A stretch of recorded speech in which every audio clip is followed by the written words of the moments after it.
Le monde bouge, l'économie aussi, et il vous faut tout savoir pour bien gérer vos placements financiers. On va le voir tout de suite avec cette actualité économique internationale. Et Stéphane Paris, bonjour. Bonjour Loïc. Vous êtes donc le gérant de Promépar, qui est une filiale de gestion d'actifs de la BRED Banque Populaire. Donc on va voir avec vous tout ce qui se passe en ce moment. Comme je le disais, ça bouge énormément. Et on commence avec la Réserve fédérale des États-Unis qui se réunit demain. Est-ce qu'on sait ce qui va se dire et ce qui va se décider à cette occasion? Alors, ce qui va se décider, on le sait quasiment de manière certaine, puisque 99% des économistes anticipent un relèvement de taux directeur de 25 points de base. Ce qui va se dire, ça c'est plus important, c'est ce que les marchés vont surtout regarder. Pourquoi? Parce que finalement, la Fed communique très bien et de manière très transparente depuis des mois. Et si on regarde leurs projections, ce qu'on appelle les fameux dot plots, ils disent, voilà, pour 2018, on prévoit 4 hausses des taux en tout. On en a déjà une au mois de mars, une autre au mois de juin. Très probablement une demain, ça en laisse une pour la fin d'année, et pour 2019 ils disent 3 hausses de taux. Et on voit que finalement, quand on interroge les économistes, ils n'ont pas l'air encore complètement convaincus. Bon, ils sont pour l'instant que 75% à croire à un relèvement de taux, un 4e relèvement de taux probablement en décembre. Et en revanche, pour 2019, ils sont plutôt sur 2 petits relèvements de taux, alors que la Fed en annonce a priori 3. Alors, c'est ça qui va être intéressant, parce que finalement, pourquoi les économistes semblent douter un peu de l'action de la Fed? Alors d'abord parce que, voilà, on le sait tous, ça fait maintenant depuis 2009 que les États-Unis connaissent un cycle de croissance donc assez long au regard des statistiques historiques. D'autre part, instantanément, l'inflation et la croissance américaine sont très probablement dopées par les réformes fiscales, la réforme fiscale américaine, mais dont les impacts vont petit à petit se dissiper dans le temps. Et puis il faut savoir que la Fed a d'autres outils à sa disposition, et notamment elle pilote la taille de son bilan. Et donc là ça fait maintenant bientôt 1 an qu'elle est engagée dans un processus de réduction de la taille de son bilan. Donc son bilan a déjà décru de 250 milliards de dollars, ce qui est finalement peu pour un bilan qui paye plus de 4000 milliards de dollars. Mais à partir du mois d'octobre, le rythme va s'accélérer, donc c'est autant de liquidités qui vont se retirer du marché. Donc tout ça fait que certains économistes pensent que la vis monétaire va peut-être se resserrer un petit peu trop vite, et qu'on pourrait précipiter finalement la fin du cycle économique américain. Alors justement, on parle de ce cycle économique américain qui est en croissance. Vous dites alors, est-ce que ça veut dire que Donald Trump fait finalement pas si mal son boulot que ça, malgré les tweets et malgré les polémiques? Alors c'est vrai que si on regarde en instantané, l'image est assez flatteuse, il faut le reconnaître, même si on n'aime pas le personnage. La croissance est très forte, on a eu 4,2% de croissance en rythme annualisé au 3e trimestre, on attend à peu près les mêmes niveaux pour le 3e trimestre, et pratiquement 3% sur l'ensemble de l'année. Les entreprises américaines réalisent des profits records, on est à peu près à un rythme de plus 20% sur l'année, et puis les indices américains battent des records. Donc c'est vrai que si on en reste à ça, l'image est plutôt belle. Alors après, il faut peut-être mettre aussi quelques bémols, puisqu'il faudra voir aussi quelques effets secondaires de sa politique. Par exemple, l'embargo sur l'Iran est en train de peser sur les cours du pétrole, enfin les faire monter, et donc ça déplaît fortement à Trump, puisque c'est pas très populaire vis-à-vis de son électorat. Et puis les barrières douanières qui ont été mises en place vis-à-vis de la Chine, la Chine a répliqué, et maintenant ça commence à toucher des biens de consommation qui vont toucher le pouvoir d'achat des ménages américains. Donc attention aux potentiels effets secondaires. Attention au retour de bâton, voilà, comme on dit. Ouais. Justement, un mot de cette guerre commerciale avec la Chine. Où est-ce qu'on en est? Pareil avec le Canada, il y avait un accord effectivement qui était dans les tuyaux. On en est où? Alors finalement, pour l'instant, ça reste tendu, on va dire. On ne peut qu'espérer que les Chinois, à un moment donné, mettent un petit peu d'eau dans leur vin. Ils n'ont pas forcément... alors, ils auraient intérêt à le faire, mais en même temps, pour eux, c'est compliqué, parce qu'ils ont aussi les intérêts de leurs propres industries à défendre. On sent que Donald Trump est bien décidé à aller jusqu'au bout. Les Chinois commencent à manquer un petit peu de mesures de rétorsion potentielle, parce qu'ils importent beaucoup moins de biens américains que les Américains n'importent de biens chinois. Ils ont d'autres mesures de rétorsion potentielle.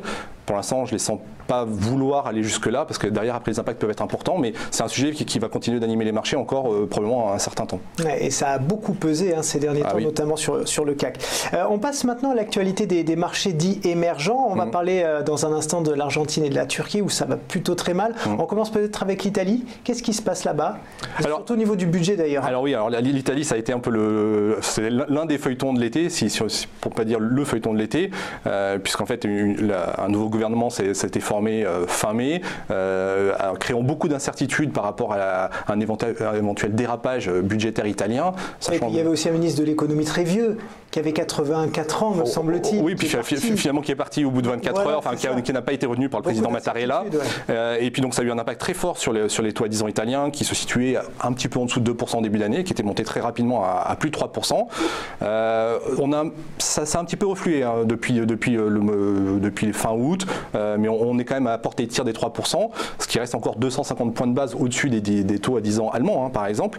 Alors, pour l'instant, on est obligé de s'en fier aux communications officielles. Voilà, le ministre de l'économie, Giovanni Tria, dit que voilà, ils vont présenter un budget après-demain qui sera en ligne avec voilà, les critères de Maastricht à 1,6% de déficit budgétaire pour 2019.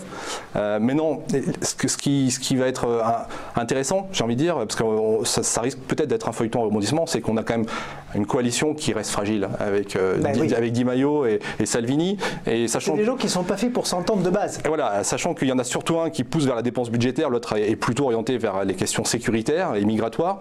Et finalement, Salvini, si on en croit les sondages, est plutôt en train de gagner du terrain. Et donc, il a presque intérêt, finalement, à aller jusqu'au clash avec son partenaire pour provoquer de nouvelles élections anticipées où il pourrait avoir finalement la majorité absolue au Parlement. Ouais. Comment ça va peser, ça, sur le CAC, enfin, et puis même sur les indices européens en règle générale, ça? Alors, là, on devrait avoir une présentation officielle du budget après-demain. Pour l'instant, on tout laisse à croire qu'on devrait avoir un chiffre raisonnable. Donc ça devrait jouer favorablement sur les marchés. Maintenant, voilà, ça risque d'être un feuilleton en rebondissement. On n'est pas encore sorti de l'auberge. L'Argentine, maintenant, dévaluation du peso, moins 50%. Ils vont voir le FMI leur demande de l'aide pour faire avancer notamment le gros prêt que le FMI leur avait octroyé. On en est où alors? Alors, globalement, en fait, la situation de l'Argentine, elle est un petit peu atypique, mais finalement, elle s'inscrit aussi dans un cadre plus général d'aversion au risque vis-à-vis des pays émergents depuis le début de l'année. Alors, l'Argentine, évidemment, on sait qu'elle est fragile du point de vue des financements extérieurs. C'est pour ça qu'elle a demandé de l'aide vis-à-vis du FMI. Sa situation économique n'est pas forcément si mauvaise que ça, mais en ce moment, on a une aversion généralisée vis-à-vis des actifs émergents. Qui sont en partie liés à la politique de Donald Trump. Hein. À nouveau, il est au centre de l'histoire. On voit que par exemple les sanctions qu'il a eues contre l'Iran, la Russie ou la Turquie ont naturellement créé un petit peu de stress sur les marchés.